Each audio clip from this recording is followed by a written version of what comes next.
This week on the Three Rings podcast. If you're an artist, you've basically been gifted a private pension plan by God in the form of talent, which yields dividends for the rest of your life.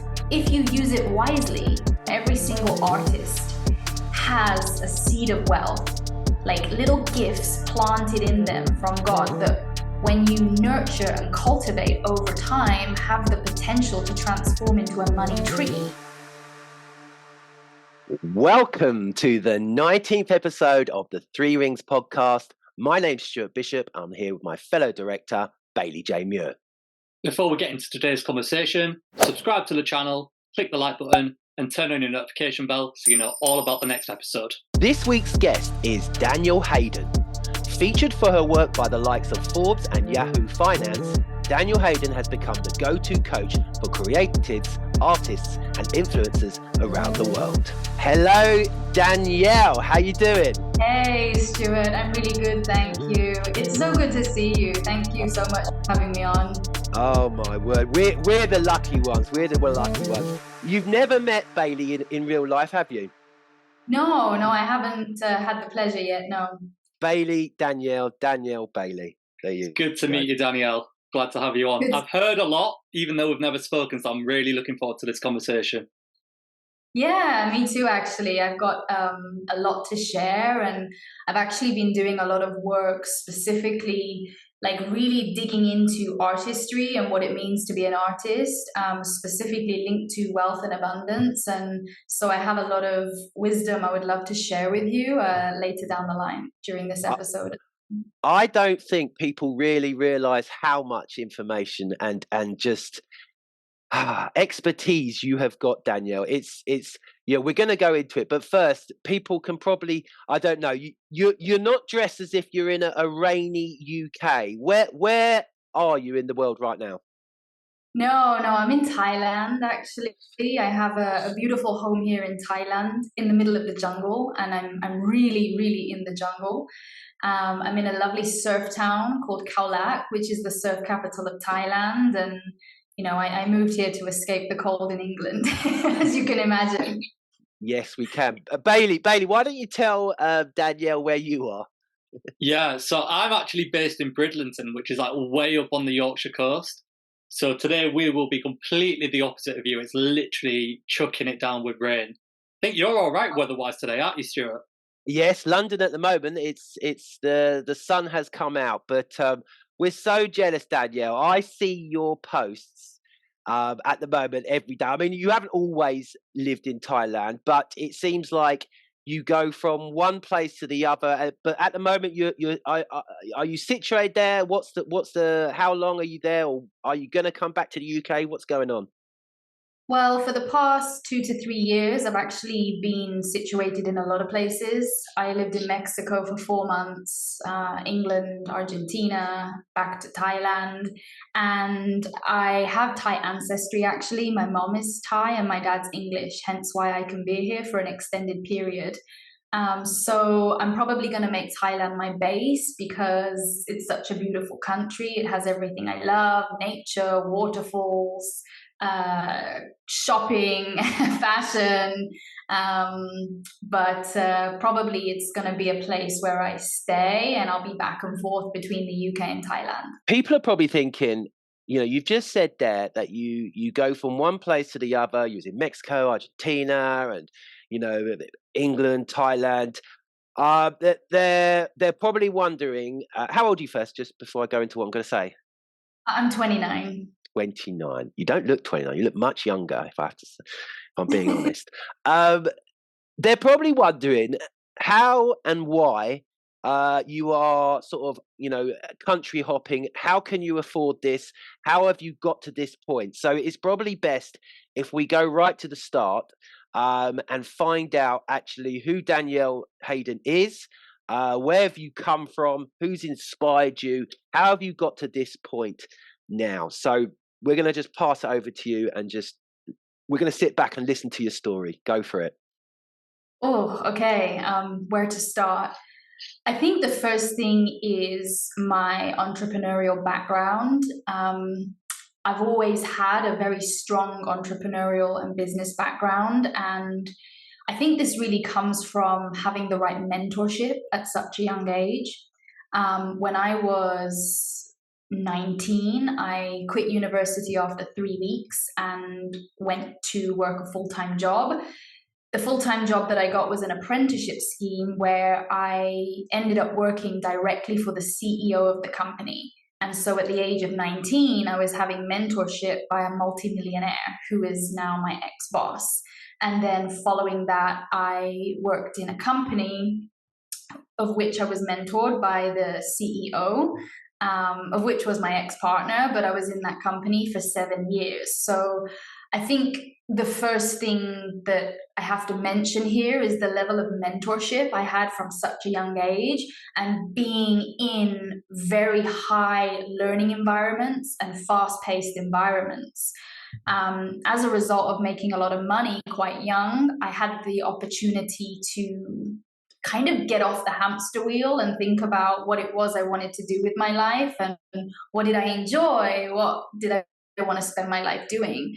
And after some exploration, the conclusion I came to was that I love to dance. And that was where I met you on that journey. But by that point, I already had a really strong entrepreneurial background. And I kind of discovered my love for the arts. And I guess I merged my love for business with my love for artistry. And that's how Dansrose Agency really came into fruition, because through spending time in the entertainment industry, I was getting really frustrated at seeing a lot of creatives be broke and so disempowered and not have money and wearing really crappy clothes and, you know, not having the level of wealth that they deserve and are entitled to. And I think what really started Dansrose Agency was that I became quite successful quite quickly, because in the entertainment industry, I adapted a very new business model. So on my dance journey, I decided to start doing some dance classes, but instead of doing a stereotypical dance class where you pay per ticket, I actually created a membership model, which at the time was quite revolutionary. And I branded myself really well. So instead of being an open dance class at £10 per ticket, I was a female empowerment community, helping women grow in confidence through using the power of dance. And so I had that, which was making a really strong recurring revenue. I'd also done really well on TikTok at the time, so I was getting commissioned by record labels to use their songs in my classes too. Plus I was getting paid to post the dance class on TikTok. So when all of my peers in the dance industry were making like £10 per head, I was out here making over $1,000 just for one dance class. And when COVID happened and all of my peers struggled and really had a bad time financially, I was pretty much the only one that was still standing, because I had a really strong recurring revenue membership model and a hybrid business where some of it was in person, some of it was online, and then it was really easy for me to transition to online. So just to kind of come back to your question, how was Dansrose Agency birthed? It really came about through trying to help people in the beginning and seeing my friends, seeing other dancers struggling, and then helping them get their businesses back off the ground. Danielle, I think that's a beautiful, it's a beautiful way of sort of not saying that you could see that there's a lot of artists who possibly were nowhere near as smart as you. Like, we're going to go, because the way you did say that, it was a really nice kind of way of, we're going to go into that in a bit, basically, because I know that you would have basically, when you came into the profession, you would have seen, and you're too nice to probably admit this, but you would have seen that there were, like, you know, a lot of artists just, you know, they're very talented, but they haven't got much going on in terms of a business strategy mind, in terms of sort of more kind of financial kind of growth. There's nothing going on there. It's all about their talent. However, I know that Bailey's probably going to be wanting to pick your brains. It feels like what you've done there is you've missed an important part. Bailey, what are you going to say? I can feel it. Yeah, I was going to say pretty much exactly that. I want to go even further back. Those positions that you were put in at like 19 years old are obviously very rare to be put in at that sort of age.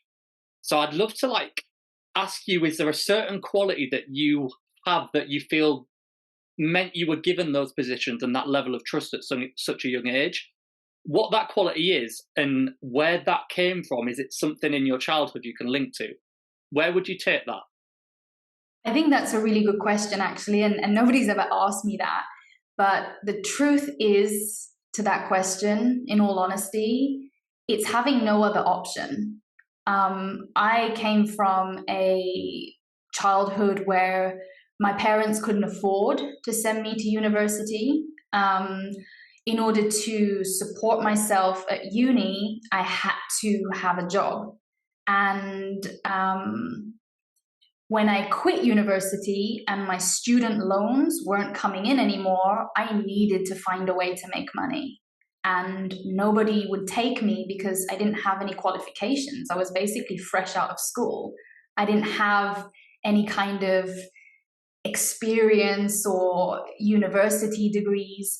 So I really had no other option than to become savvy and to meet all of the challenges I was faced with, because actually, when I really think about it, it wasn't easy. It was a really tough time, to be honest.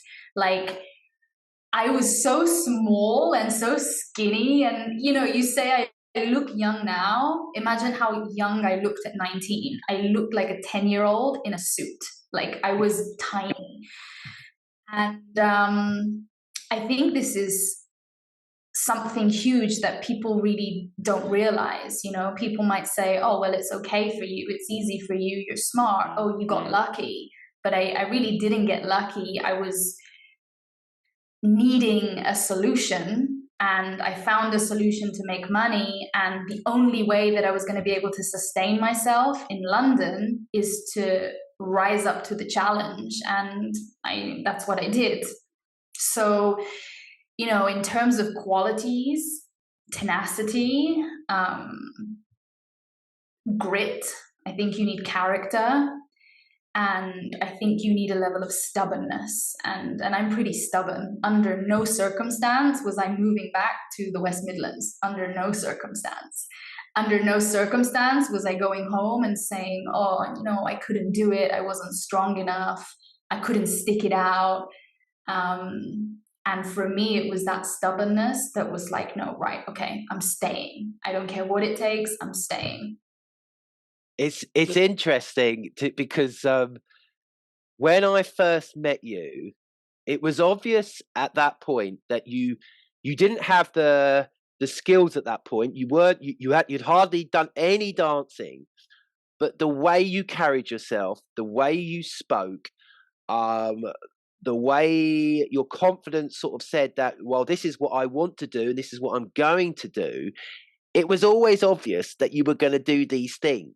And what was fascinating was you were, now don't take any disrespect here, there is professional dancers and people who are in the scene. You were never in the scene, but what you did is, to me, it seemed like you created your own little castle, became the king of it, and then put that into the dance industry. And suddenly, I mean, out the blue, you're like, you're on social media and you've got these packed classes, and it's like you've gone from literally, I mean, it was how many years from when we met to when you started doing all those ticket things? Maybe what, 3 or 4? Like, not even that. Less, maybe between 2 to 3. Yeah. I mean, it's phenomenal to see, because we are always sort of told as performers that you have to do a certain way of working. You have to go to college. You have to get in with this choreographer, get onto these agencies. Were you aware of this sort of format and usual kind of way of working? And were you purposely going, right, I'm going to do the opposite of that? Or were you trying to fit in? Or did you see and think, look, these people don't know what they're doing here. If I put a little bit of my brain power into this, I can just dominate. It was kind of like identifying a business opportunity for me. It was actually quite crazy when I started getting like record labels approach me, because I was like, oh my God, like record labels are approaching me and paying me a lot of money. Like I really didn't know what to do at the time with that. And I think it was a business opportunity that I identified. So with the classes and with the community, what I realized was that I loved taking dance class. It was really the highlight of my week. But what I didn't like was the air of judgment and pretentiousness that I sometimes felt within those classes. And I would think to myself, oh, I just wish that I could find a class that was really fun, really free-flowing, had the level of technique and quality of a professional class, but also just had the fun and the heart of a self-development event.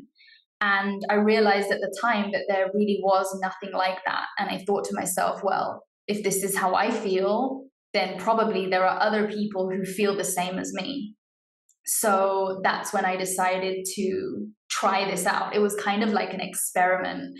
And to be honest, when I ran the first class, I used a Facebook ad. I paid something like £30. And I was shocked. I didn't think anyone was going to show up. And I was actually overbooked. I had to turn people away. I had like over 100 people show up, and I was just like, oh my God, what's happening? So I think first and foremost, it was a gap in the market that I identified, but specifically because it was something that I wanted for me. So because I wanted it and it didn't exist, I thought to myself, well, okay, well, I have no other option. I'm just going to have to create it. I'd love to dive into then. In that moment, obviously, we're describing a time now that everything starts to go well for you in your career, which then from that original tangent of like childhood, my observation would be you're almost like driven by scarcity in that moment. And this point we're coming to now, it's like scarcity is actually starting to run thin and you're becoming comfortable. For a lot of people where scarcity is that driving force, when it becomes comfortable, they then no longer know what to do. How did you sort of navigate that change? What became the new driving force, and how did you so easily navigate that change in kind of what you were pursuing, I guess? Good question. I think that at this point, the driving force became friendship, actually, because at this point, I was a little bit lonely in my life. You know, you can imagine that I was really young. And I was surrounded by a lot of older males in my industry. And the people that I was working with were, 30, 40, 50 something years old. And I was in my early 20s. And all of my friends were much, much older and had much more life experience than I had. But in my heart, in my soul, I was still a 20 something year old. And so I think the driving force at this point was wanting friendship, wanting community, not feeling like I had that vibe fully, solely in the dance industry and solely in the entertainment industry, and wanting a place that I could enjoy. And so actually this brings to mind that a lot of the things I create, and a big part of my creative process is looking at, okay, what is it that I'm lacking right now? Where am I feeling unfulfilled? Because if I'm feeling like this, for sure there are other people feeling like this. And so that's when I seek to create something to serve myself. And well, if I'm going to serve myself, I may as well monetize it and serve others too. That's such a different way of thinking for normal artists. They just don't think. I don't think they just go with their creative. And I'm not trying to be sort of dismissive of artists, but what I do feel is a lot of performing artists, they lead with their head, they lead with their talent, and they don't create any kind of structure or any kind of sort of way of thinking of how and how they're going to build and where they're going to go with that. It's so refreshing to hear how you were sort of seeing things. I was thinking when I met you, I was always thinking, wow, obviously you're a beautiful young woman, you're a very smart young woman, and you were very driven. And in my head, I was like, why on earth would she want to come in and be a dancer when she's so smart and clever? She can obviously make money elsewhere. It's possibly the worst place to come into to make money. However, it's possibly, I suppose, one of the easiest places if you've got that smart strategy mindset to do it. Were you at first just coming in? I suppose you were coming in firstly because you love to dance. Were you, when you first came into it, were you seeing it as, oh, perhaps I could become a professional dancer and do that route? Were you trying to, I know, you obviously contacted me, you wanted to become, you wanted to have some kind of agency representation, but where was the plan at the start? Was it a case of, well, I'm just wanting to perform, just wanting to get better, or did you have that actual plan when you came into the entertainment industry? I think my plan was really one of exploration. I didn't have like a specific solid strategy plan or a known way that I was going to follow. It was kind of like, at this point, I'm going to see how far I can take it, and that's also something that's quite prominent in my mindset. I'm realizing as I say this, okay, God, show me how good it gets. Let's just see how far we can take this. And that was it, really. At some point, I knew I wanted to be involved in the industry, but then when I started to dabble in the industry, of course, I loved dance, but I didn't love the industry. I didn't love the level of competition, pretentiousness, and scarcity present in the industry. And I didn't like the overall feel, vibe, and structure. So it's a tricky one to answer because in some ways, yes, I knew I wanted to be in it, but I didn't know how. The how wasn't obvious to me yet. The how, in fact, only became obvious, let's say, 2 years later. Interesting. Go on, babe. Yeah, so I feel like we're starting to touch on here. There's this phrase always thrown around in dance of like, and I guess all forms of artists really, that artists need to operate like a business. But when that phrase is used, there's never any follow-up to actually go what that means to act like a business. And my observation would be a lot of artists take that to simply mean they need to be professional. They need to turn up on time, be organised. But obviously being a business is so much more than that, down to creative strategy, for example. And I feel like you as a dancer really mastered what that means to be a business. So I'd love for you to just sort of delve into your observations and your advice on what that phrase actually means to act like a business as an artist. Oh, yes. Now we're talking my language. I'm such a nerd when it comes to this kind of stuff. Well, the core fundamentals of business are sales and marketing. And whilst an artist, a dancer, a singer, or an actor... Hold on, Danielle. Let me get a notepad so I can start making notes so we can become successful. Yeah, go on, sorry. You guys are already successful. But no, it's, the core fundamentals of business are sales and marketing. And so a dancer, actor, or musician might think to themselves, well, why do I need to know sales or marketing? But it doesn't matter whether you're an accountant, coach, consultant, dancer, musician. If you're a dancer, you still have to sell yourself in an audition better than the next person. If you're an actor, you have to be able to sell yourself better or market yourself better. And I think being an artist in business means having those core skills of sales and marketing. I think whatever your vocation is, artist or not. You need to have those core fundamentals, because those core fundamentals open so many more doors for you.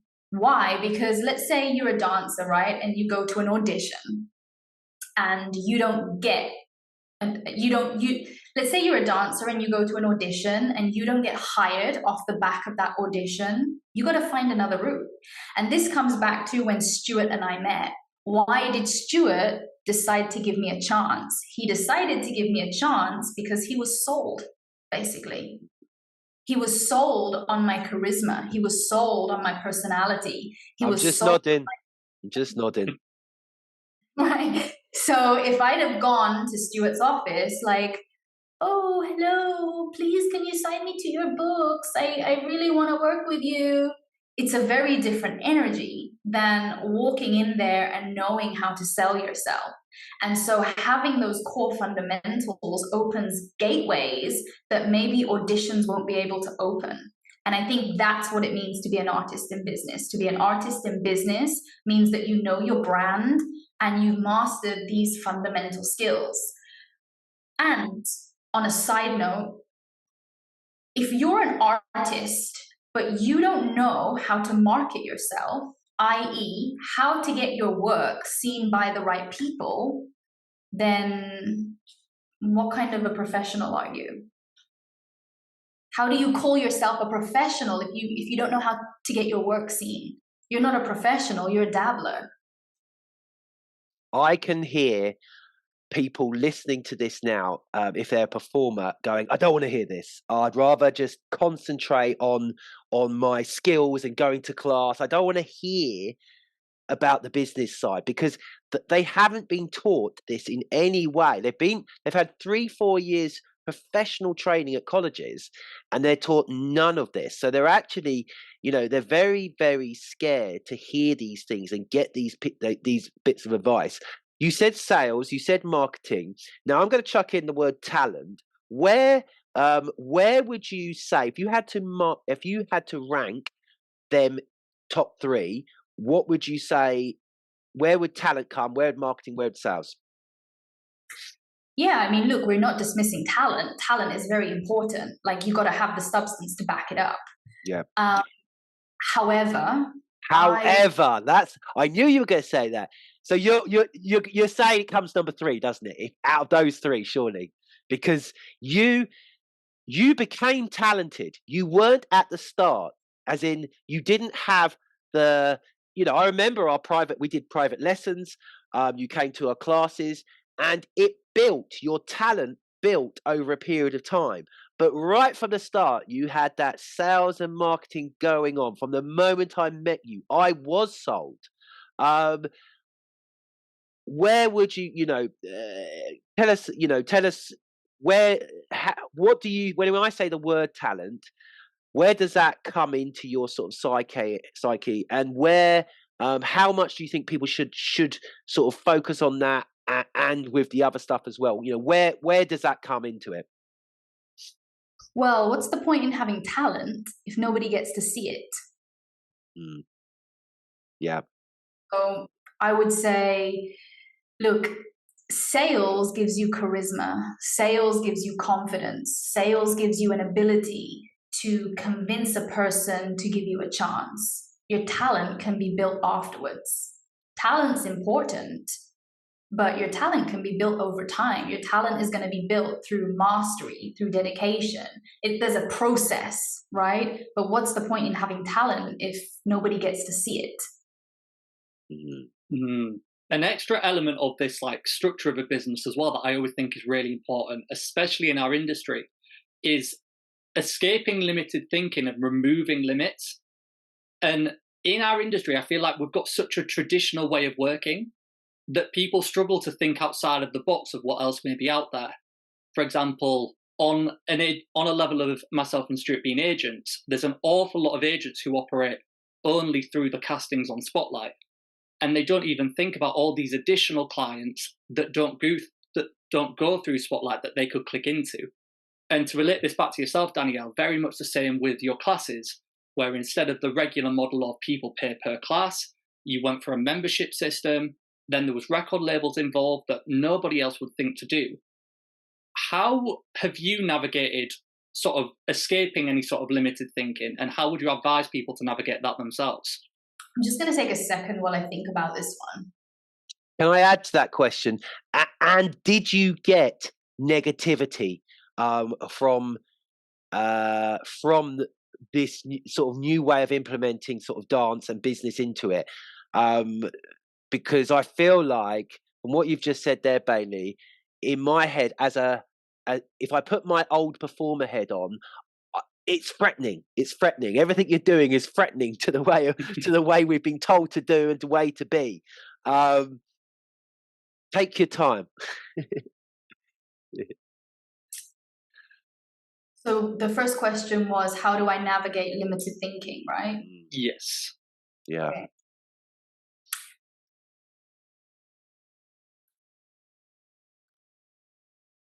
I don't know how I navigate limited thinking, but I think a doctrine that I always live by, or a notion that I always live by, is there's always a possibility, and you always have to be open to how that possibility comes about. In some ways, I love to think of source or God or the universe or whatever you want to call it, in that God's creative ability has no limitation. So I always try to keep myself open to that possibility. I'm a big believer in miracles, and in being able to channel infinite possibility. I don't know if there's a way that I navigate it through a thought pattern. I think really it's just something that comes naturally to me, which is something that's just part of my talent, let's say. Advice that I would give to someone else: you have no idea how things could come about. And I think the moment you try to box something in and think about wanting an opportunity and it has to happen this way, is the moment you limit the infinite field of potential. You basically limited God's creativity. It has to happen like this and in this way. I mean, how stubborn is that? How arrogant is that? And really, my best opportunities have come about through just allowing whatever process that has to happen. Being fixated on the end result, yes, we always have an end result, but really being open to the how. Did I receive any negativity as I brought business into the entertainment world? Not directly, actually. It was quite the opposite. I had a lot of dancers asking me for help. Did I possibly receive negativity behind my back? Maybe, I don't know. But I think that my approach was never forceful. I never tried to impose my way of doing things. I just did my own thing and made a lot of money and did it very well. And I think that then sort of inspired other people to look at, oh, what's she doing? Oh, what's happening over there? What's popping over there? Perhaps if I'd been forceful with it, then it would have had a different kind of effect. But I didn't try to impose it on anybody or even offer my services or my knowledge. I just allowed whoever felt drawn to come to me.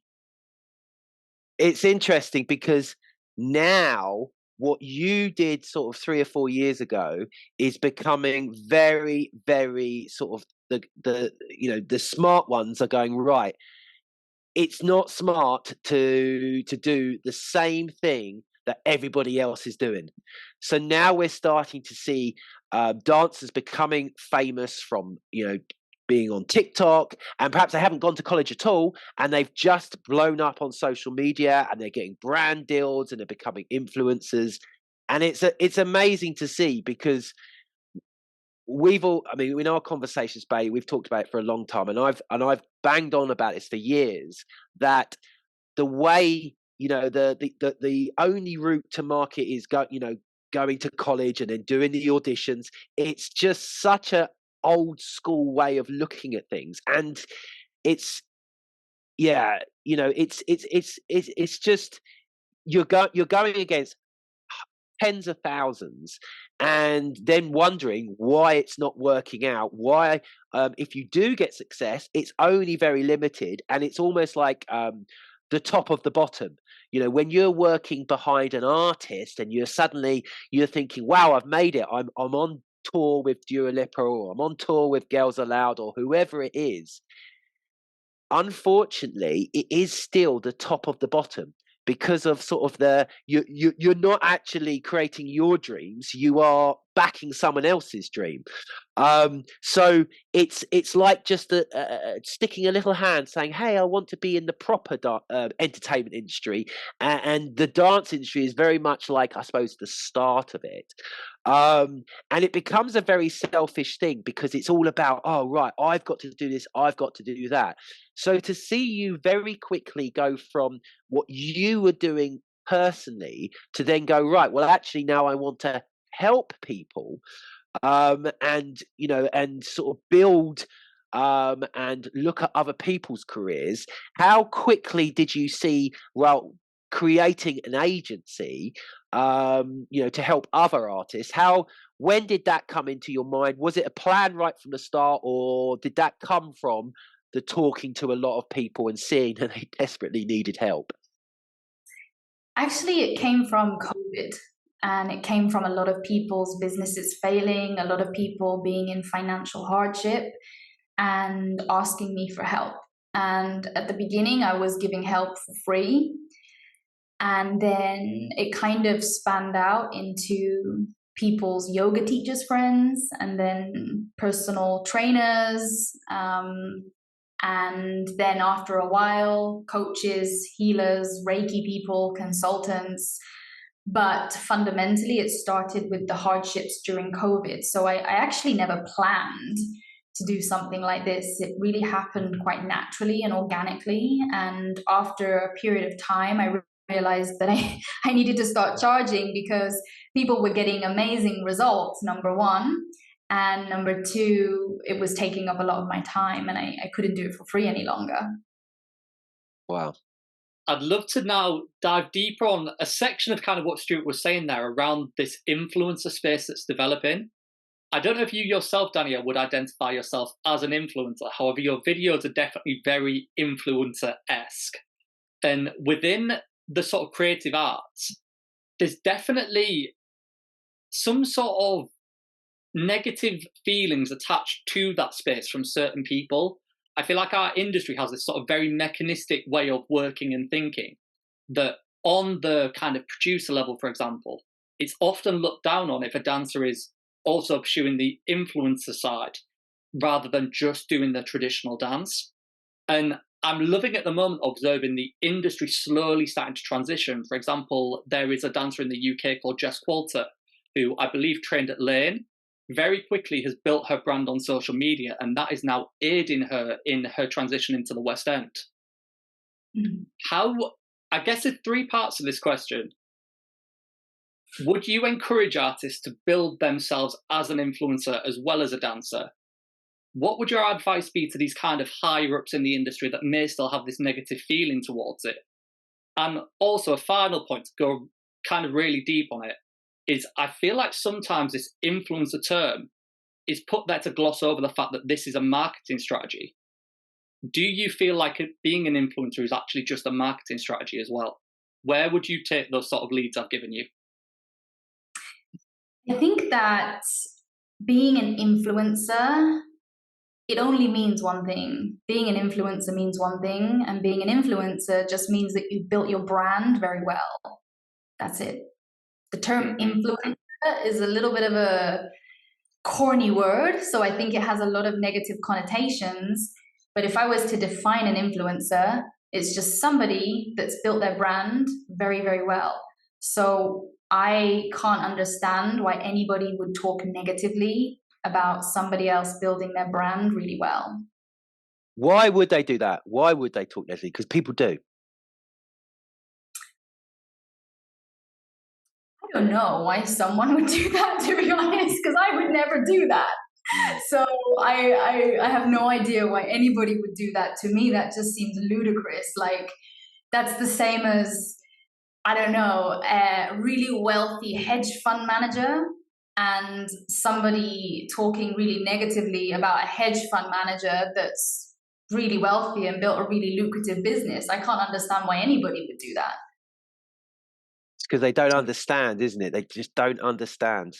Yeah, this is where I almost describe it as that sort of marketing strategy rather than the influencer term. Because there's definitely a feeling in the industry at the moment of, if you're a dancer, then you become an influencer, you're no longer a dancer. And it really lacks that perspective that the influencer is actually part of that brand. It is, as I would describe it, is that marketing outreach side of the brand. Right. If you're an influencer or you're a dancer that's built a really big profile as a result of showcasing your dance skills, gosh, that just raises your value up so many levels, you know? Mm-hmm. There's a good analogy I have for this, actually. Give me one moment. Let me just think what it is, but I have a really good analogy for this. I love that you don't just, sometimes my mistake is I just blurt out. I love your ability to be calm and just, and we're going to delve into that in a minute because we want to talk, I want to talk more about your spirituality. We're going to get over all this work stuff, and then we're going to delve into your spirituality and love and gratitude and God and all these little things, which are probably, you know, maybe the cherry on top, but really encompasses it all. Yeah, go on. Can you remember the question?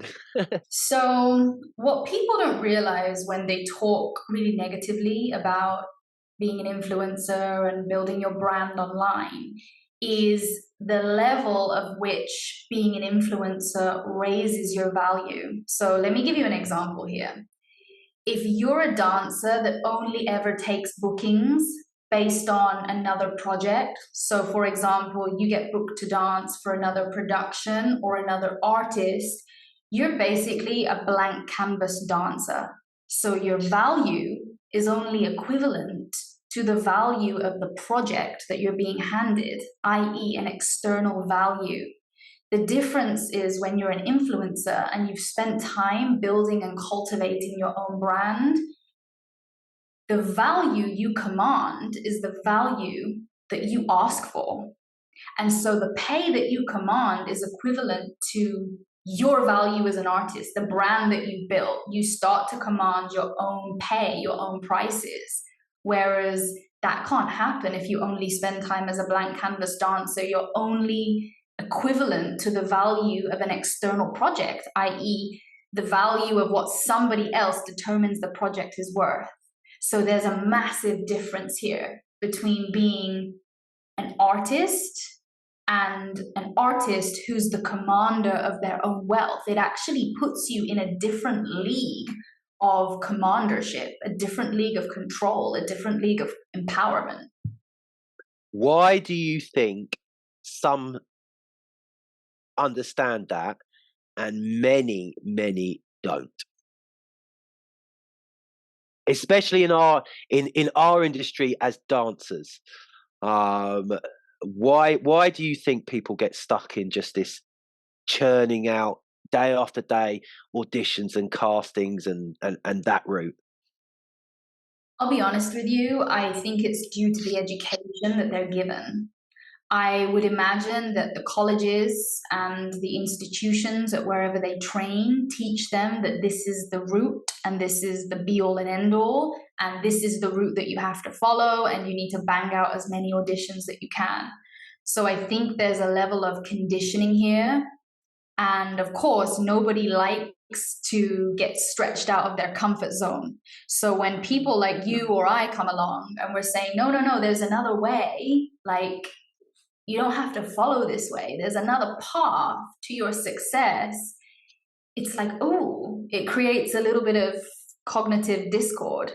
So in some ways, you can't blame the dancers for their lack of knowledge, because in reality, isn't that what they paid the college £30,000 for? Isn't that what they paid the university 30 grand for?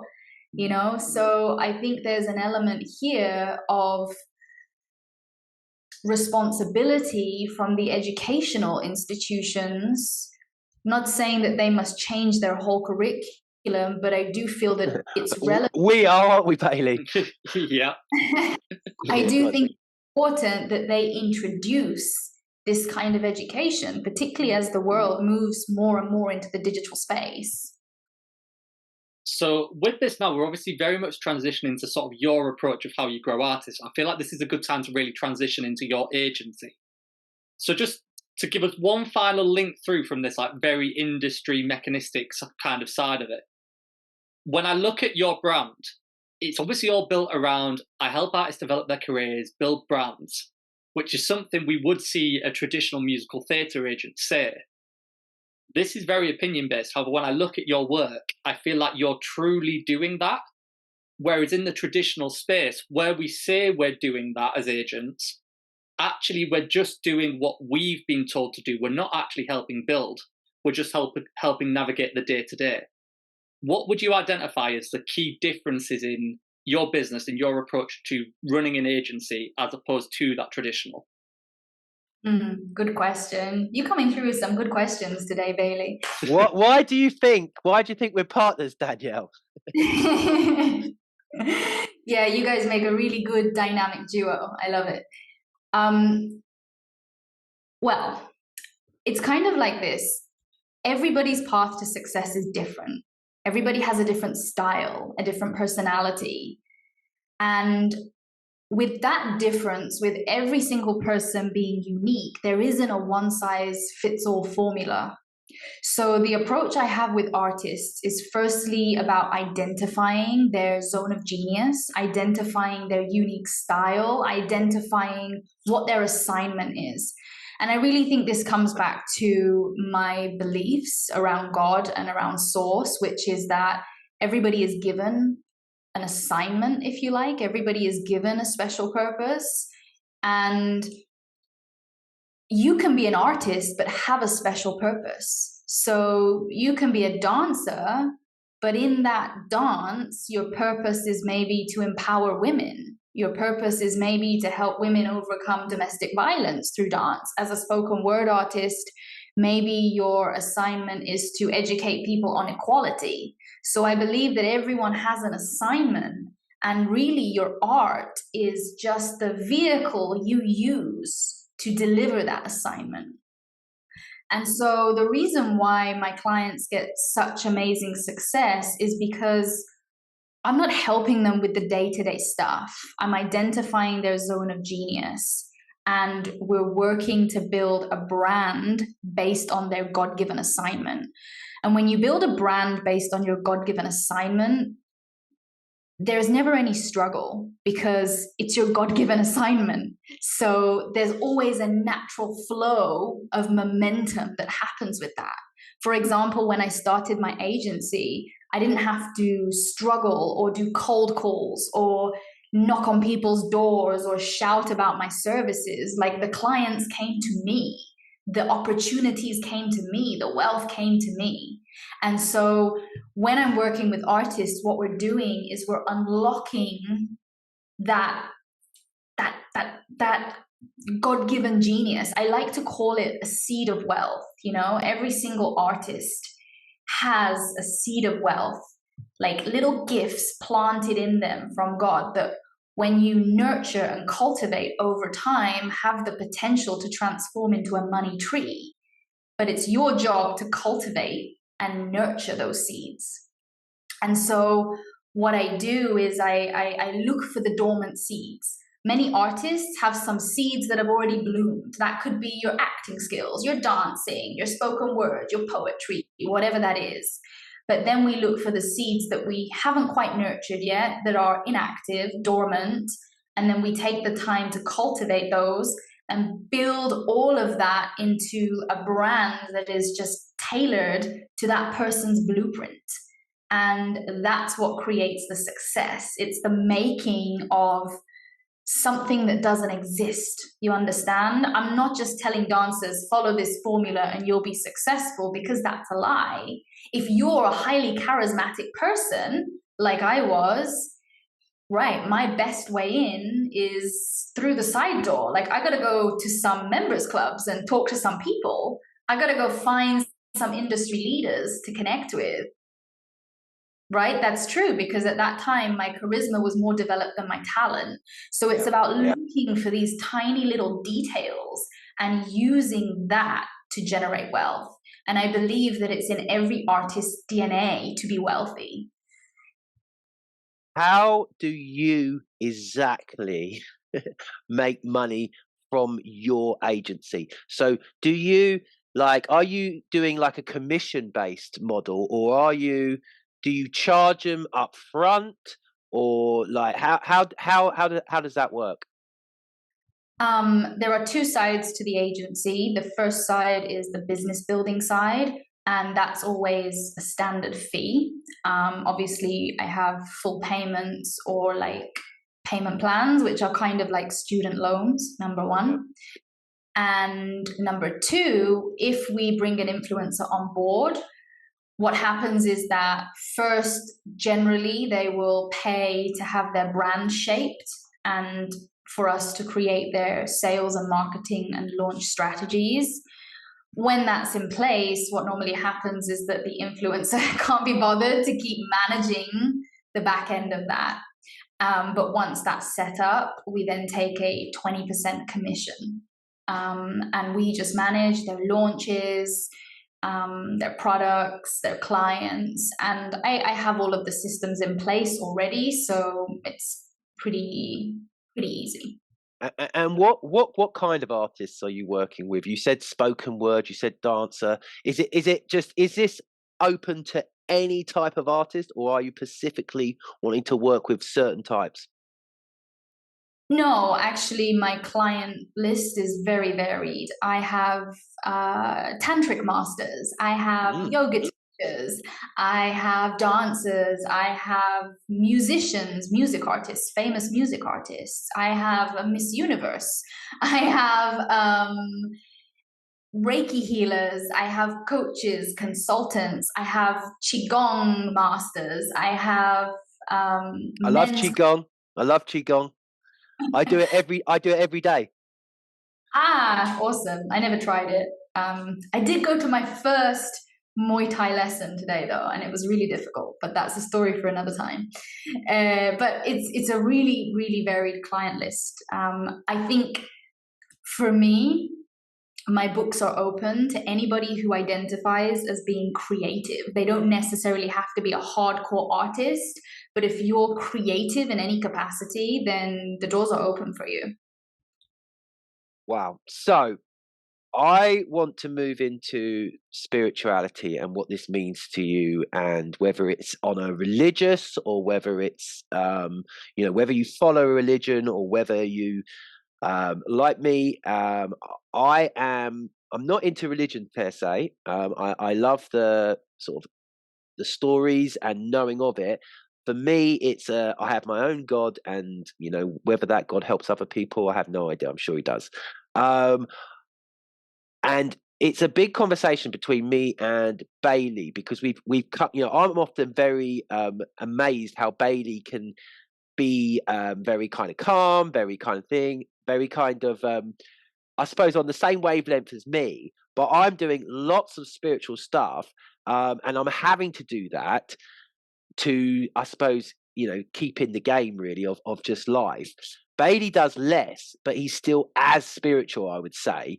But it's a big thing for us, because we know that there is this other power, and it's helping us.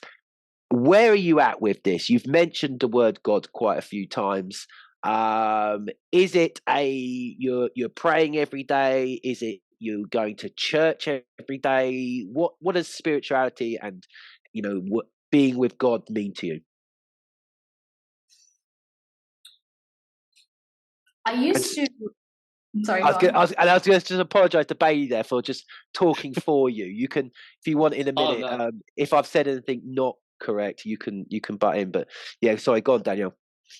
No, that's okay. Good question. I used to use the words universe when it came to my spirituality, but I feel that for me, it just waters down the essence of God. And I use the word God because that is who I connect with. Religious-wise, I was actually raised as a Buddhist. However, after my own findings and then coming back to reading the Bible, I would say that I identify mostly with the Christic way. And this is a little bit taboo because there's a lot of nonsense out there. Like there's a lot of scandal in the church, a lot of scandal in Christian communities. But hold on, let me just think a moment to answer this question because it's a really difficult question. I think for me, first and foremost, the church is in my heart. I don't go to church necessarily, but do I pray every day? Yes. That prayer usually involves thanksgiving to Creator.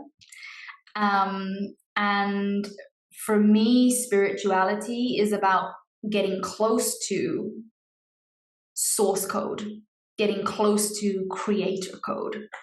And I was raised as a Buddhist, but after some years of research and my own findings, I probably most identify with the Christic way. The Christic way being love, compassion, love thy neighbor, carry the burdens of your neighbor, and just that overall unity that the kind of Christic way has. Yeah. I love it. I love the way you sort of like use that to navigate your energy and your approach as well. It's been so apparent through this episode that even when we're on that sort of surface level of like, what do you do in your work? There's this depth underneath it that is allowing that to happen. I don't want to take this fully back to work, but I guess just in the way you operate, how do you sort of consciously channel that into the way you maybe operate in a social situation, for example? Is it something you're very aware of? Or is it the practice of it enables you to just naturally then carry out in that method? If you say good question again, I'm going to start getting really jealous here. Sorry, Stuart. I think it's a way of being for me in every single moment. One of the prime teachings of the Christic way is about bringing glory to God. And I think for me, that's something I like to bring through in my behavior, in my energy, my vibe, my behavior towards people. So within those teachings, and this is why I love the Christic way, because, if you just put aside all the bullshit, all the scandals, and you really delve into the Bible and do your own research, there's an air of excellence, a foundation of excellence that is present here. And within that, I think that's what enables me to stay calm. I think that's what enables me to maintain a level of peace. And of course, I do prayers every day. And that's because in the work that I do, my spirituality is so tied into that. The spirituality and the practice of my spirituality is so present in my work. I'm not just helping people with the brand aesthetic or the day-to-day stuff. Like, we're looking into your purpose, your God-given assignment. What were you sent here to do? What's the makeup of your DNA? Like, who are you? And I think when you're operating in this kind of realm and in this 24/7, you almost can't help but bring this to the table. It kind of becomes part of who you are. Where does that start? Oh, sorry, babe. Go on. I was going to say, I think there's something really special about having that awareness of the reason you operate in that way, which is so great to hear you, Danielle, be able to break down in that sense. I don't want to take away from this being like your episode. However, I'm going to throw a question to Stuart on this, because I think it's really interesting just to observe the different ways of operating. I feel like the three of us having this conversation almost have our way of carrying the same thing, but are achieving it in very different ways. So for myself, which, correct me if I'm wrong, Stuart, I feel like is the difference between the way we operate.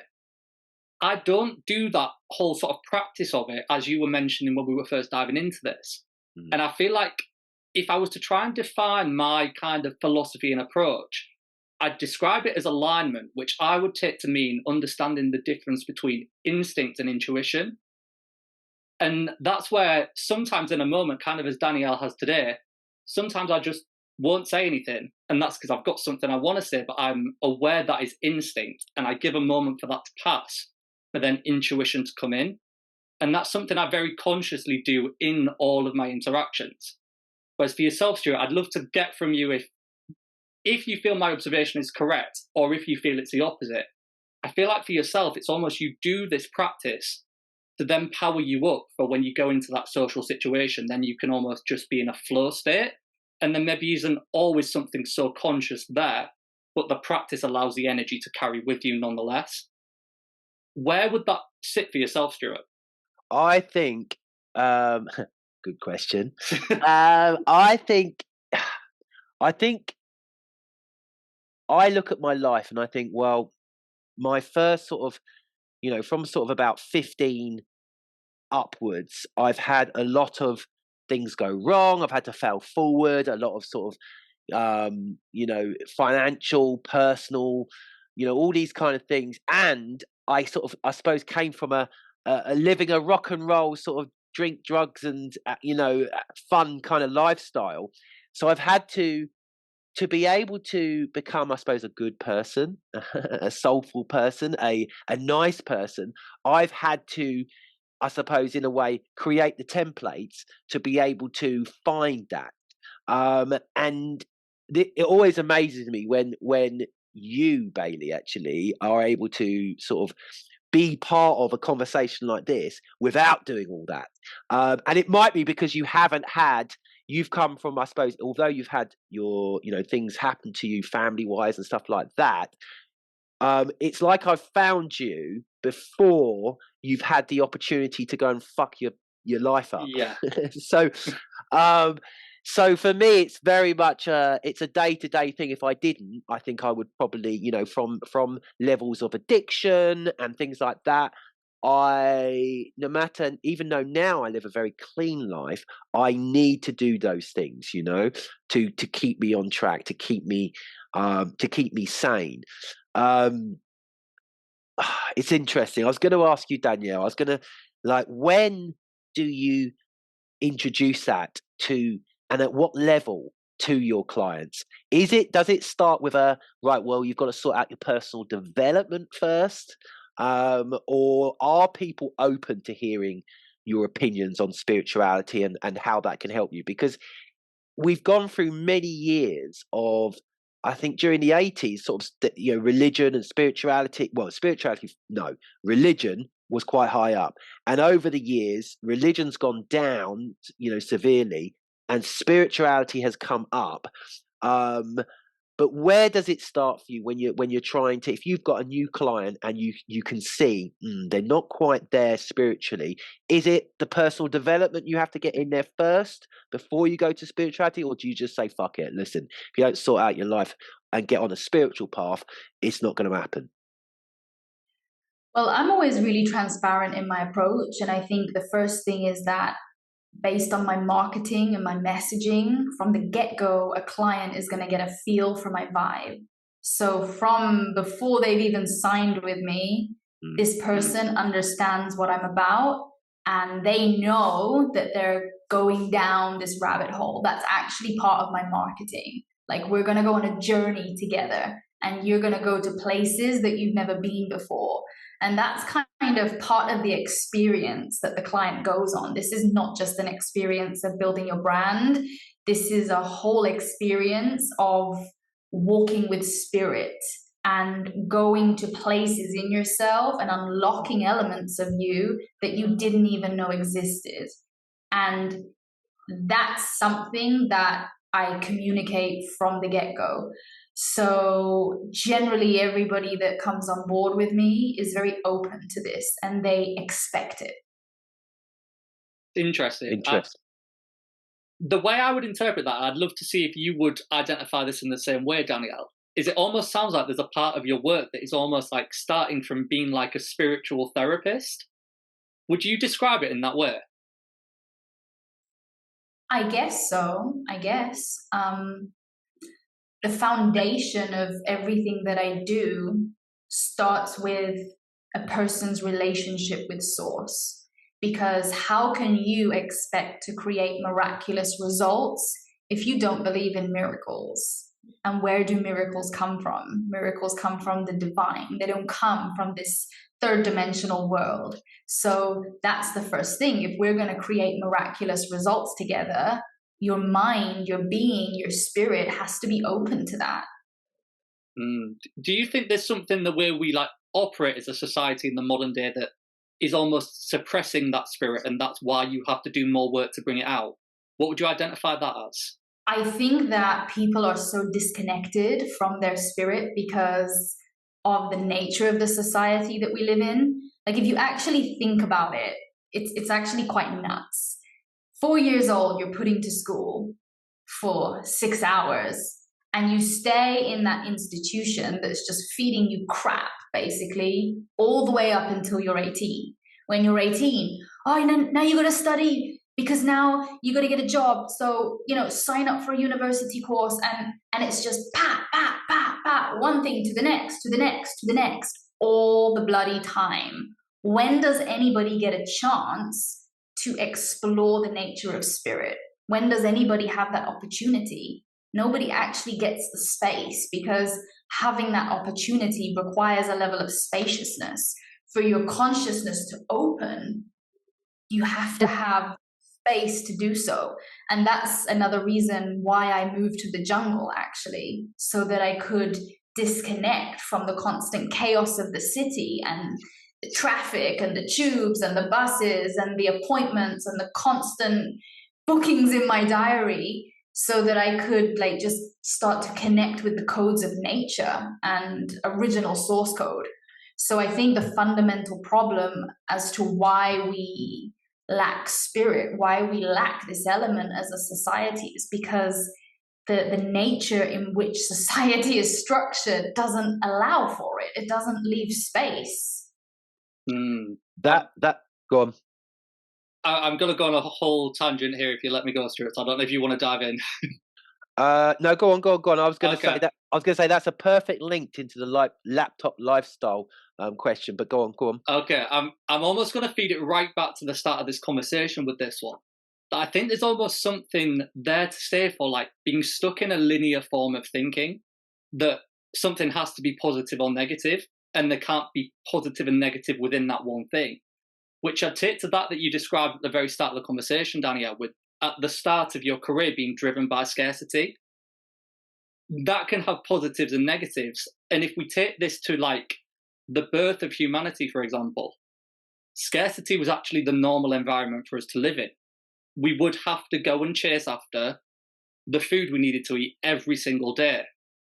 Within society, we would now see that scarcity as something we need to escape, not literally just existence.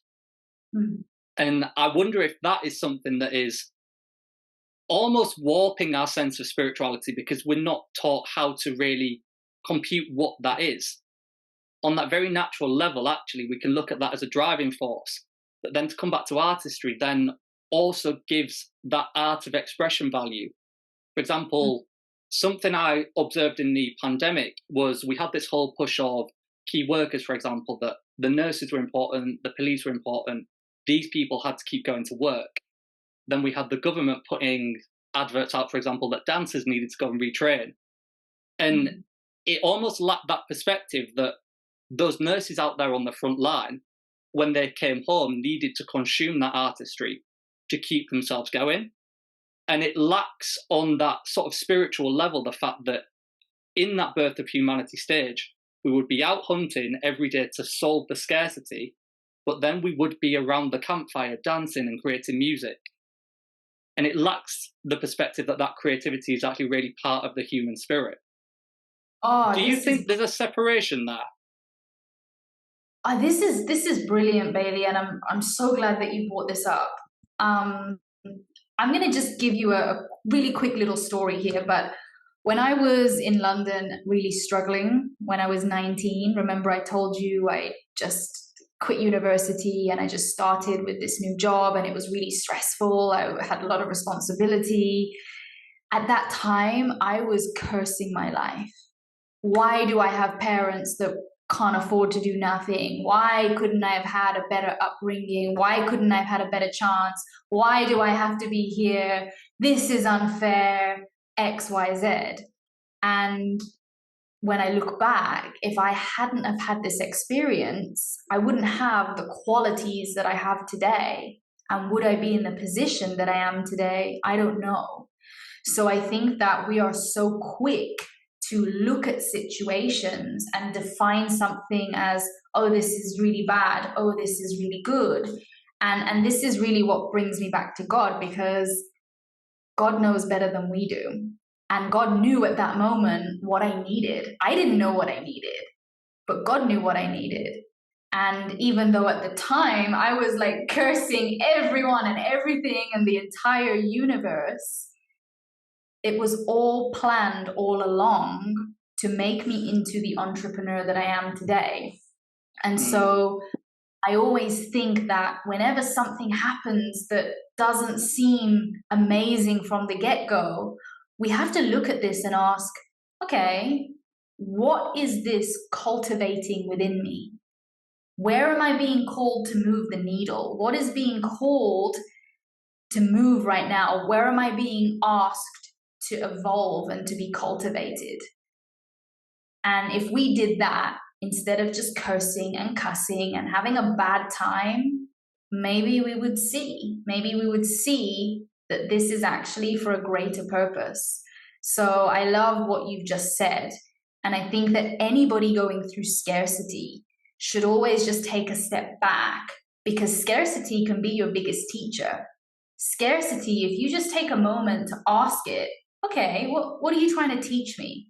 Something will always be revealed, because scarcity is simply a sign that the life that you want doesn't match your current level of operations. That's all it is. The life that you have in your mind for yourself is not being matched from where you're currently operating at.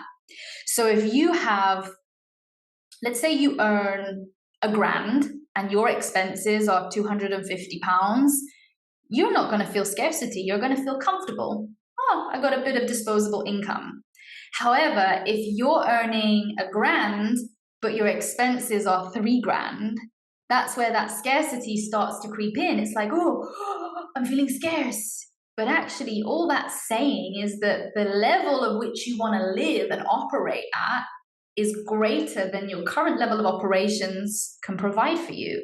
So what is scarcity trying to teach you? It's trying to teach you to upgrade whatever you've got going on, be it your business, be it your job, be it your freelancing hustle, so that you can get to this point. It's basically like a kick in the side from God to say, come on, yo, like you want this life, I'm rooting for you, I'm making you feel the pain of this so that you move.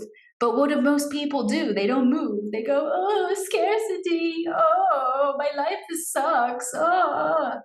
Well, then what do you expect to happen if you behave like that? So you're 100% right in what you've just said. Yeah, it's like understanding what success means to you, isn't it? If you would say, I need success, you don't actually know what you need. You have to ask the question of, what do you need from success? What is actually driving you to do this? I saw a great quote the other day. I can't remember it, so I'll paraphrase it. But it was basically saying, if you took a group of monkeys in a zoo, if one monkey was hoarding all of the bananas and not letting anyone else eat, then the scientists will be going, what's wrong with that monkey? Yet with humans, when we do that, we'll put them on the cover of Vogue. And it really sort of exposes that thing of, through success, you still won't be happy if you're not allowing everyone else to thrive. And therefore, it almost demands you to ask that question of, what are you going to do with your success that then will actually fulfill you? It's interesting you say there, you said about being brung back to God. The most amazing thing about God is that He's still always there, even when you're not thinking about it, and you travel sort of to other places which you just forget. But the moment you come back, you realise He's been there the whole time. He's been there the whole time, and he'll wait for you. He'll wait for you, and he'll allow you to do all these mistakes. And he'll allow you to turn your back on him as well. But he'll be there for when you're ready. It's an amazing thing. Yeah. I want to go into. I've got a note here which I wrote. Laptop lifestyle. What's the benefits? And it's a kind of.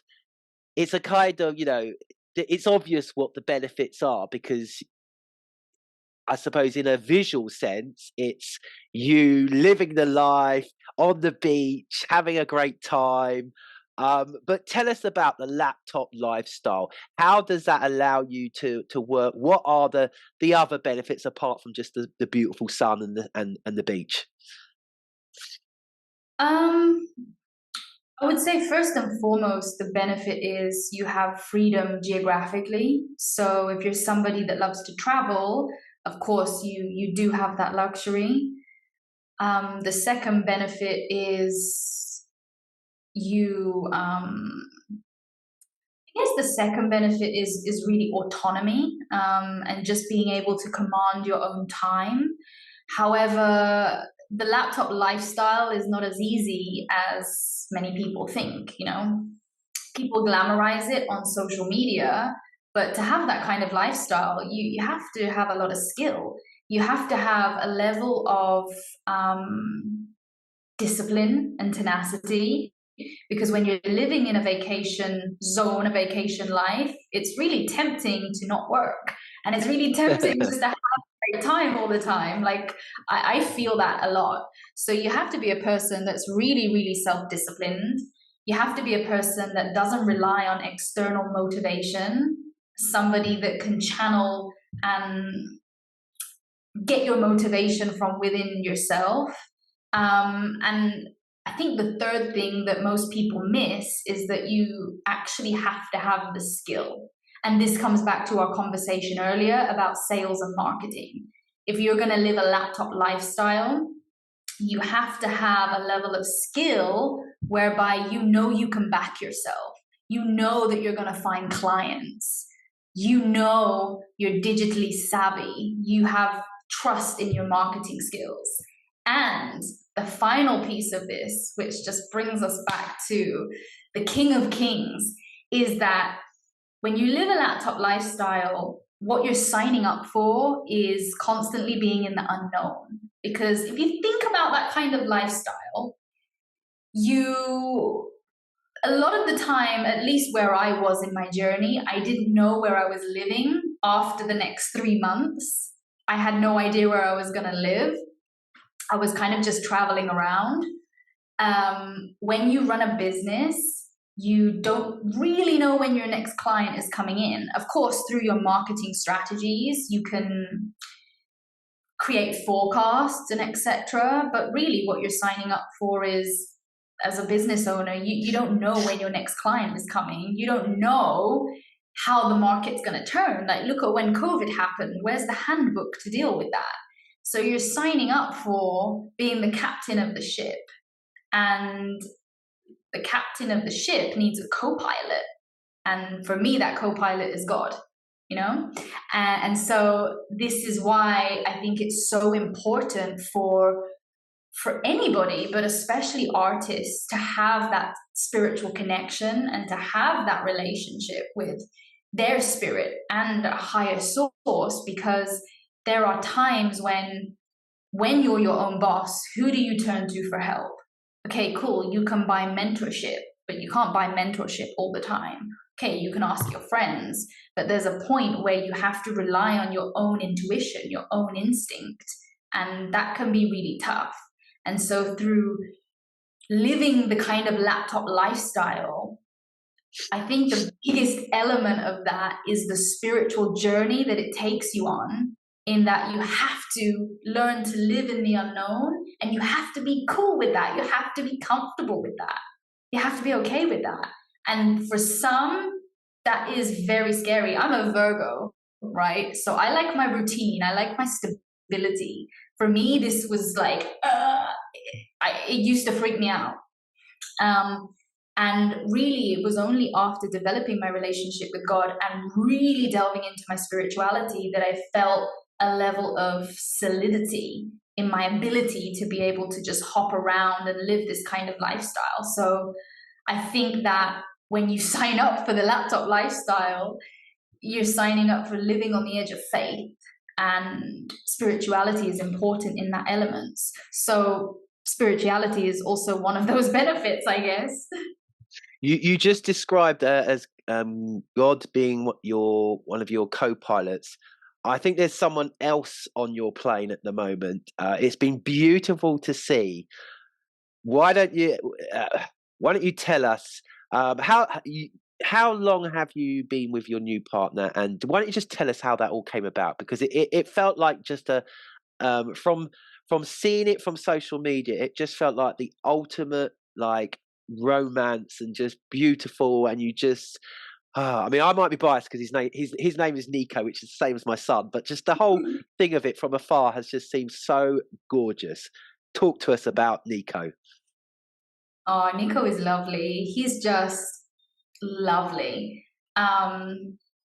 He's a little bit Where like, did you meet? Where did you meet? Go on, tell us the deets. we met in Mexico. I had gone to Mexico alone for holidays, and so had he.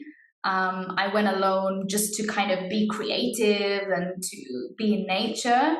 And it was a really interesting story because we actually shouldn't have met. I don't know if you remember back in COVID, but Boris Johnson introduced a 5K travel fine.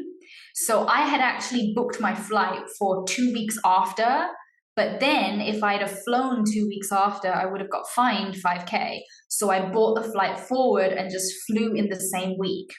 And what's really interesting is he should have left the hotel already by the time I got there, but his president banned all the flights back to Argentina. So he was stuck, he was stranded in the hotel, and he couldn't leave Mexico. So we weren't actually supposed to meet, but with this like crazy divine intervention of timings, somehow we crossed paths. And the first time I saw him was when I first arrived in Mexico. I saw a guy on the beach at 5 a.m. taking sunsets. I had a really crazy flight time. So as soon as I got to Mexico, I just went to the beach. And there was a guy 5 a.m., 5:30 a.m. taking photos of the sunset. And I remember thinking, wow, this is really cool, seeing a man appreciate the sunset. This is really cool. I didn't think anything of it. And then some days later, we were in a section of the hotel where there's a stage. Funny enough. Hold on. Did you talk at that point when you saw him? No. You just admired from afar. I just admired that there was a gentleman appreciating the sunset, nothing more. Little did he know. You know, and it's so funny because the time that we met, we went to in the hotel, they had like a stage with a show, and he started talking to me, but in Spanish. And I said to him, I don't speak Spanish, like really cold and really mean. And he said, well, no probs, I speak English. I said, oh, great. And actually there and then he invited me to dinner, but I said no. I had already eaten, and then we agreed to meet later on at the show. And what was interesting was I got to the show and he was nowhere to be seen. And I'm like, where is this guy? Did this guy really just stand me up? So I started talking to some guy. There was some older guy sat next to me. He must have been like in his mid-60s or something. And he was with his family and he was chit-chatting with me. And I just thought he was a really friendly guy. However, little did I know that Nico had just arrived. He was standing at the back of the show and he was watching me speak to this other guy because he couldn't see the guy's face from the front. So he didn't know that it was an old guy. So then he didn't approach me. He stayed there like, oh, she's talking with another guy. And I'm sat there like, oh, he stood me up. It was so funny. Like, it was actually hilarious. And then finally we met. and I thought, okay, I'll give him another chance. And then there were so many coincidences that happened in our meeting. Every single bartender we had the name Angel. Every time we went to a restaurant or a bar, the staff was named Angel. It's a very popular Spanish name. And to me, that was just like another sign of like divine intervention. But that's ultimately how we met. And then after a week of knowing each other, we both went back to Mexico and lived together for a month. And it wasn't awkward at all. It wasn't like uncomfortable. It seemed like we'd known each other for a lifetime, and we just clicked. You know, we had a great physical connection. We had great chemistry. It's really funny because I don't know if I would have thought in my mind to go for a gentleman who maybe had never dabbled in spirituality. I thought I would always go for a really spiritual guy. But what I loved about him was that he was so in his heart and so kind and such a gentleman. And he'd never done any kind of formal self-development work. And to me, that meant something. That meant something about his heart. And let me butt in there. That's interesting because, again, going back to what we were talking about earlier, Bailey, how I always, I'm just astounded how Bailey can be the way he is. Do you think that's like, I don't know, this might be going a bit down a rabbit hole here, but there's this thing of sort of reincarnation or people in different lives at different times. And if you're in poverty, maybe that's your first life. If you're a billionaire, that's like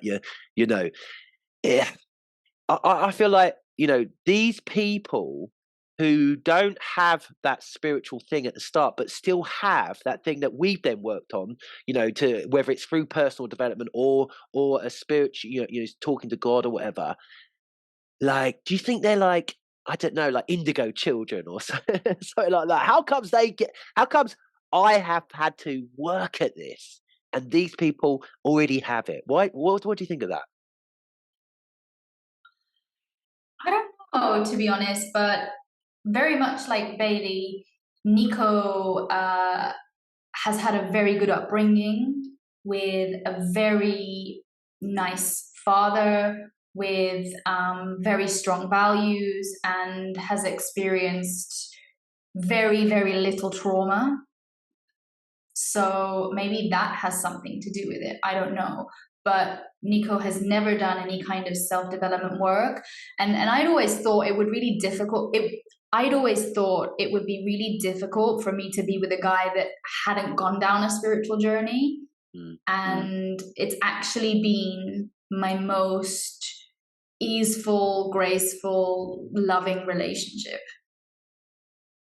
What are you thinking, Bailey? Yeah, I'm reflecting on that you said, to be honest, Stuart, because I think there may be something to be said for that, which is kind of going down a rabbit hole. But myself, where I describe like my way of sort of operating, where I try to rely on intuition, I will often sit there myself and wonder where that intuition has actually come from. I know sometimes I'll come out with something, Stuart, and you'll be like, that was really wise. And I'm like, yeah, I don't even know where that thought came from. There's just something there. And I don't know where that stems from, because then, as you described with Nico not having had this sort of trauma, I actually have a very different experience to that. And Stuart knows I'll always say, I don't need to dive into my trauma. People don't need to know that, because they'll see the product of it and what I've made of it. So for Nico, that sounds like it very likely is the case. However, for myself, it's different. But then in saying that, maybe there's an additional element with Nico as well that is something greater than we can understand. I'm honestly not sure where to take it, but there's something in there that feels bigger than yourself, is what I would say. Yeah, I think, to be honest, I think that the one thing we all have in common is that we desire to be closer to source code, creator, God. We all have that desire, but each of us have different ways of going about that. So, for example, maybe with yourself, Bailey, maybe you don't realize, but maybe you're always setting the intention, because you talk a lot about intuition. So maybe there's this subconscious calling and asking for, fill me with spirit, fill me with insight. Maybe with the likes of Stuart, he perhaps looks for that insight through books or doing other practical things. With me, it's through prayer. With Nico, it's through just like a natural instinct and a natural intuition. But I think that there is that undertone of calling for it. And I think that this is given and revealed to simply those who seek it. And we all seek it in different ways, thus experience it in different ways. But nevertheless, we all have the foundation. It's like in its simplistic form, it's like you say, Stuart, isn't it? That actually for yourself, it's just a search to be a good person. And I think really, actually, it can be as simplistic as that. We can go way into depth, but really that's all any of us want to be. Yeah. We're going to go into in a minute sort of what you're we're going to have to wrap it up soon, but we're going to ask in a minute what sort of the future is for Dansrose Agency and you yourself. But just to end on Nico, where's his role then because I noticed, because I was astounded how you were able to continue this relationship even though you were going to different places. Is his role now one of support for you, as in is he your right hand man? Like, where does he fit there? How's he had to adapt? Because it feels like he's had to adapt to your lifestyle and he's there to support you, which I suppose from my point of view, it looks like, sometimes where you have you have like a house husband kind of thing, which to negative people and people who are very small-minded might see that as, oh, well, that's not important. However, I've got friends who are men who stayed at home, looked after the children, did all the house stuff while the wife was, had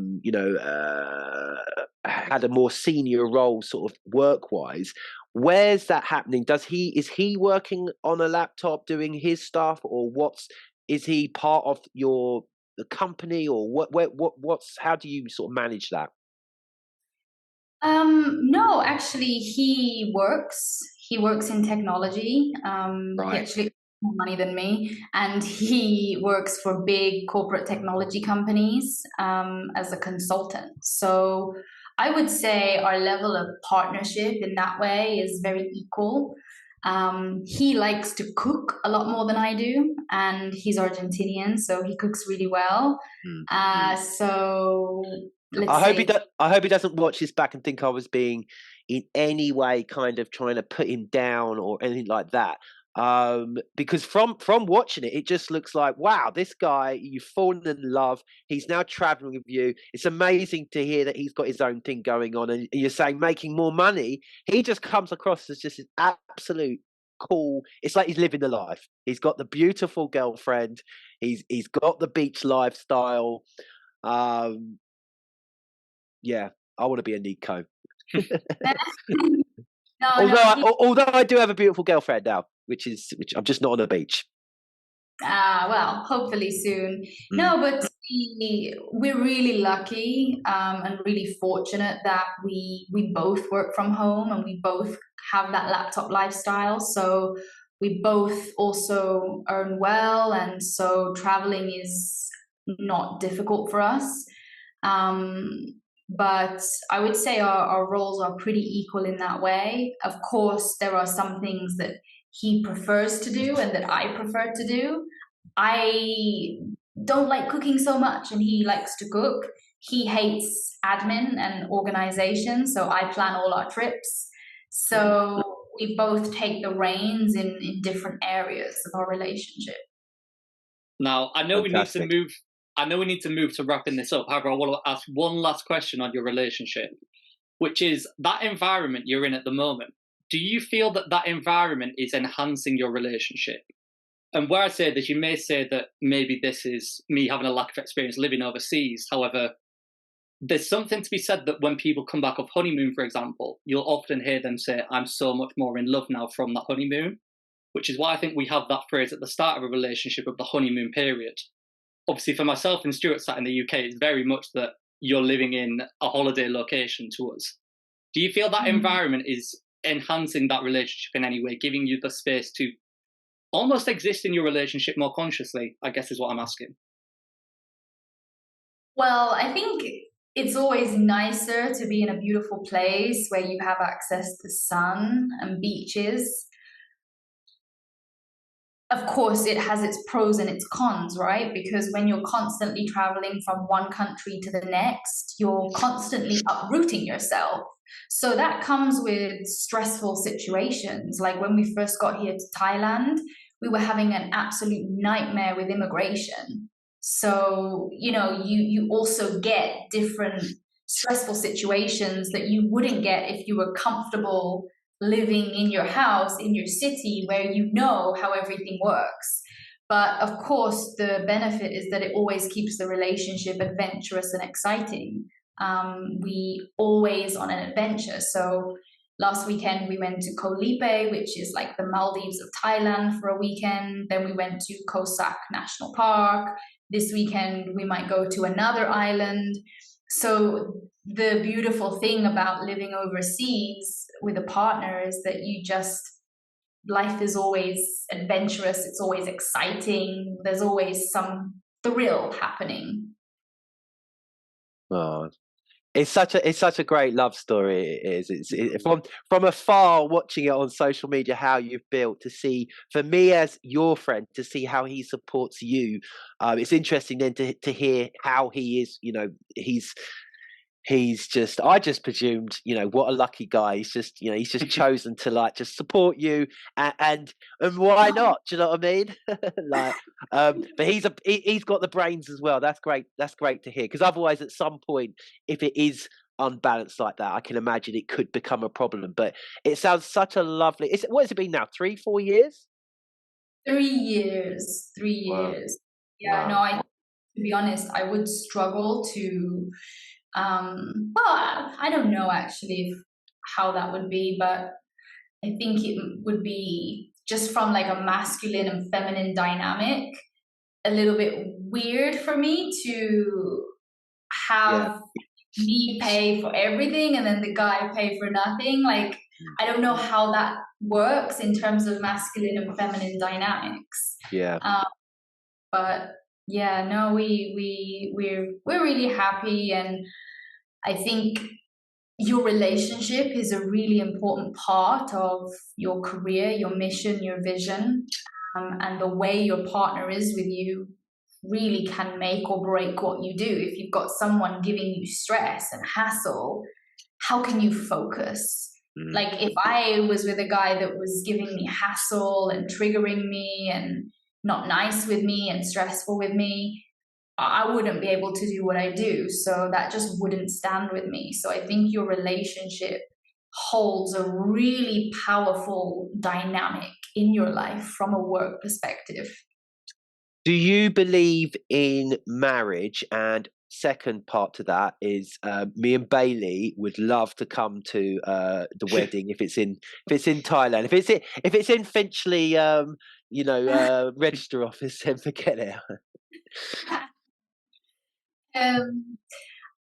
I believe in marriage. Yes, Nico doesn't, right, actually. So damn, that's our bloody trip gone. I know. Forget it. I believe in it, and he's happy to do it for me. But for me, I think marriage has weight. It feels like something. For him, it's like, well, if we get married, I don't love you anymore. My commitment is how I treat you day to day, how respectful I am, how nice I am with you in the little details. Like, I don't need the validation of a piece of paper to demonstrate my love for you. But for me, and maybe this is also from a female perspective overall, it does feel like a marriage has a new level of weight to it, which is new level of security, let's say. It's not so much the marriage itself for me that's important, but it's the process, the process of the question and then the ceremony of love. I really couldn't care if my marriage was just me and him on the beach in a 10-pound dress. That wouldn't matter to me. I don't need an extravagant wedding, but it's the ceremony of love that's important. It's the hardest. I got engaged to my son's mother in Colombia, and it is the hardest thing to do as a man, I think, because to find the right moment, the right time. I had this bloody ring in my rucksack the whole trip, because every time I thought, oh, we're going up this mountain, that'll be a great place. Thousands of people. Like, oh, God's sake, it's not the right time. When, this little night, thunder, lightning, and we can't go out, and I had it. It felt like a weight. And when I actually then got it out, I remember her going over to this balcony, and then she came back. And as she came back, I had it on me, and it was just like someone was put at this weight, and I literally I could hardly talk, because it was a feeling of, okay, this is a commitment of being with someone for forever. And maybe subconsciously, the fact that we did then eventually break up, maybe I wasn't quite ready. Maybe if it was the right person, I would have been just, oh, this is so easy, and go for it. But it is a tricky thing for a man to do, just to buy the bloody ring. Do you know what I mean? To get that right, and because if you, I suppose it depends. Like you're saying, you as a spiritual person, you wouldn't care if the ring is, if the ring means something more to you as a partnership than, there's a lot of ladies out there who might, well, if it's not a 10 grand ring, if it ain't this kind of ring, or if we don't have the big this and do that. But when it comes down to proper love, like you say, it shouldn't matter whether you're just sitting on a beach or you are in front of hundreds of friends and family or whatever. But yeah, I wouldn't even need a ring. You could do it with a Haribo ring or a piece of plastic on the floor. It wouldn't matter to me, and I don't think it should matter. Yeah, that's what women say, Bailey. But yeah, don't take the cue. Don't take that as advice. Don't be giving no Haribo kit. The women they go mental. They go mental if it's not right. Well, most women, special people like Danielle, they're a class above. Right, well, let's get off Nico. Otherwise, it will look like we're fascinated or we're jealous of him. We're jealous of the fact that he's traveling. And being, you're. It's interesting because I sent it to you last night, isn't it? Or was it you, or was it my girlfriend? I tell you, the amount of time me and Bailey talk, we might as well, we should just be gay lovers, to be honest. I know. Tell me about it. I was saying, if you are jealous, if you're generally jealous of someone or envious of someone, no, it was my Audible I'm listening to at the moment. They said that you're not in the right place. If you are jealous, if you're not happy for people when you see their success. I am generally, when I see you and Nico, and especially knowing the difficult sort of period you had in, from your last relationship and stuff like that. It's lovely to see. It's lovely to see, and I'm jealous of the beaches. I am jealous of that part. But you want to meet him? Should I bring him to say hi quickly? Let's get him in at the very, very end. Let's get him at the very end because we want to. Is he there? Is he there right there? Can he hear? Okay, we'll get him in right at the very end because it'll be a lovely ending to get him in. So we do need to sort of, we're coming to the end. There's a couple more questions. First of all, what's the future for Dansrose Agency, and what's the future for you personally? I think for me, my focus is on how I can get my work more accessible to as many people as possible. At the moment, my work is accessible to a very specific type of person. I think just price point wise and accessibility wise. So my mission and my vision is to try to serve as many people as possible. And the way I plan to do that is through just creating new bodies of work that are more affordable, maybe getting some funding from some organizations so that I can make certain elements of my work free as well, and just, you know, really bringing this message and this, I guess this truth that actually every artist and every creator has a hand by God. The very fact that they've been gifted a talent or an art form is evidence of God's hand on their shoulder. And I want every artist to see the value that they hold, because artists were never meant to be poor. They were never made to be poor. They were actually made to be rich. If you're an artist, you've basically been gifted a private pension plan by God in the form of talent, which yields dividends for the rest of your life, if you use it wisely. And when you combine that with the core fundamentals of sales and marketing, forget it. Like, you're in another league of your own. You're in another class of your own. You're no longer an artist at this point. You're a kingdom builder. You build kingdoms. And so that's where I want to bring artists to.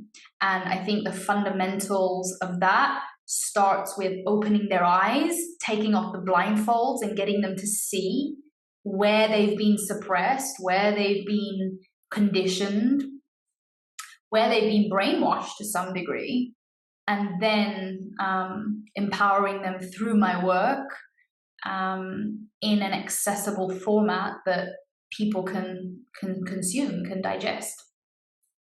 So I'm going to take us to our final question, which is something we ask at the end of every guest episode.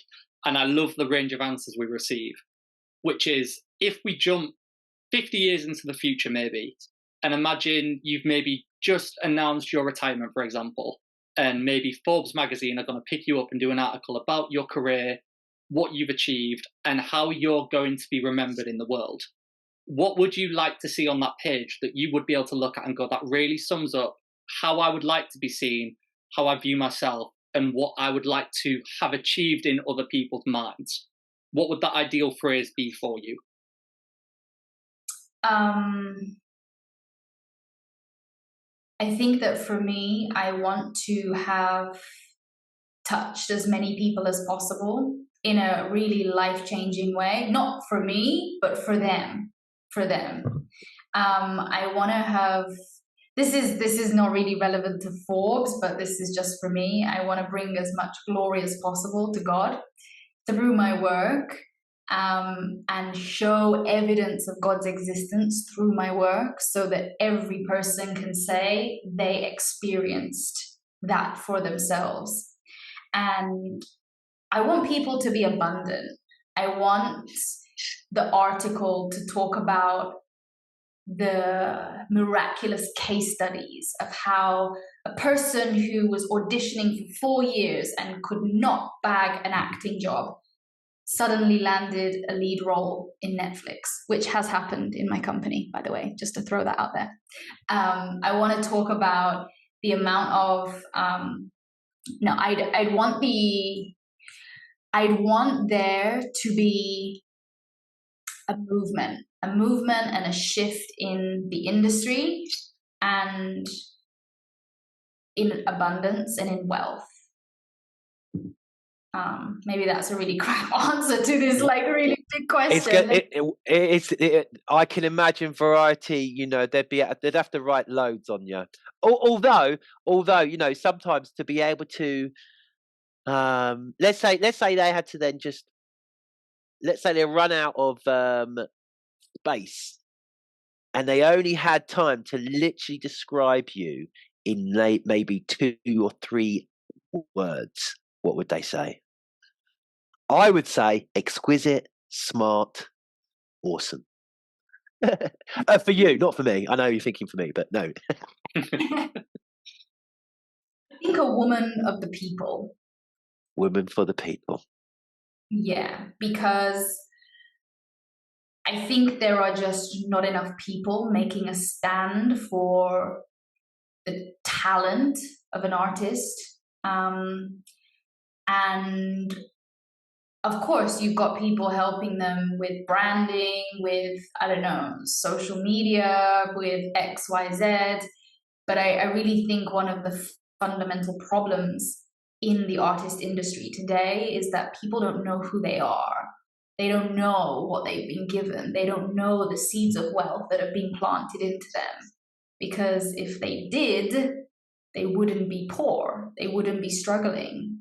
And that's the reality. If you can recognize the seeds of wealth that have been implanted within you in the form of your talent, you wouldn't be wasting your time going to auditions back to back to back to back to back, competing with every single woman just for the chance that one person might give you a lucky break. You're an artist. Do you know what artist means in Latin? Artist in Latin means creator. Creator in Latin means craft. Craft in Latin is the ability to bring something from nothing. It's the ability to bring something into form. So what does that mean? It means that artists have been given the gift of creatorship. They've been given a talent to create, to bring stuff into form. So if you can create a choreography, or you can write a book, or you can produce a song, you have the ability to create. Like you can translate that over into your finances, into your wealth. You understand what I'm saying? Absolutely. Artists are made to create. They're made most in the likeness of God. They are actually the most sorry, swearing. They are actually the most favored on this planet. And this is what artists don't see. Let's. Do you think Nico would want to come and say hello? So I don't know if he's on a call. Let me just double check. All right, go on. Here he is. Hello, Nico. Hello, good to meet you. Do you know what, Bailey? I thought that was Nico's voice. I was like, bloody hell, he's got a Yorkshire accent. Nico, great to see you. We were talking about you and your partnership with Danielle, and we're just so happy that you guys are generally in love and just that you support each other. It'd be great to very quickly in your best English just describe what Danielle is to you. Well, my best English, I don't know what it is, but but well, I don't know. Some days ago, I explained to her, or I told her about this, and basically, she's the person who changed my life. You know, if you think about it, 3 years ago, I was living in Buenos Aires, normal life, 9 to 6 employment, and suddenly I moved to England. I've never been in Europe before.